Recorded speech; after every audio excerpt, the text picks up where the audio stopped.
chercheurs d'espérance vers un cercle vertueux. Un jour on naît, un jour on vit, un jour on meurt, ou autrement dit le cycle de vie. On est, nous sommes totalement livrés aux bons soins de nos aînés, parents, grands-parents ou accompagnants. Par leurs gestes d'amour, ils placent en nous la confiance. L'élan de se laisser aller à grandir, tout d'abord dans l'innocence de la vie, puis vers de plus en plus d'autonomie. C'est le temps de l'émerveillement, des jeux d'enfants, des rires, des pleurs et tout ça dans l'instant.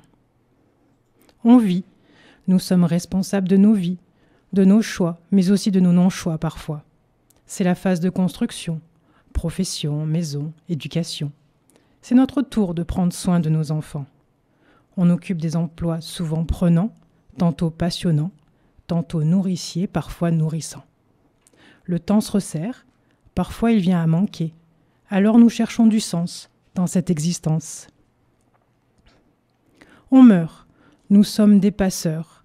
Nous avons traversé les années avec plus ou moins d'habileté ou de fluidité. Les vents et les marées, avec le temps, nous ont amené l'expérience et une forme de sagesse s'est invitée à nos côtés. Le temps présentement revient en abondance. Nous nous dirigeons tranquillement vers la vieillesse et sa tendresse. Mais avons encore tellement de richesses à partager.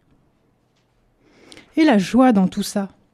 Passe, passe, passera, la dernière, passe, passe, passera, la dernière restera. Un jour on est, un jour on vit, un jour on meurt. Bien, si nous faisons le compte, l'existence passe en un instant. Pas le temps de compter jusqu'à 3. 3 petits tours et puis s'en va. Pas de doute, ces comptines s'invitant à l'improviste dans l'écriture de cette chronique viennent me livrer un message. Mais lequel ? Et s'il était de toujours garder notre cœur d'enfant, joyeux et vaillant ? Arrêtons-nous là un instant. Et si la clé du cycle de vie en harmonie résidait dans l'intergénérationnel ? Et si nous construisions de plus en plus de passerelles ? Ne verrions-nous pas nous pousser des ailes ? Écrire une lettre à grand-maman et y joindre le dessin des enfants. Rendre visite à grand-papa et avec lui faire les 100 pas. Solliciter nos aînés pour les petits venir garder. Enregistrer les rires des enfants et les offrir à Noël comme présent. De nos aïeux, soyons curieux, posons des questions, collectionnons ces souvenirs précieux.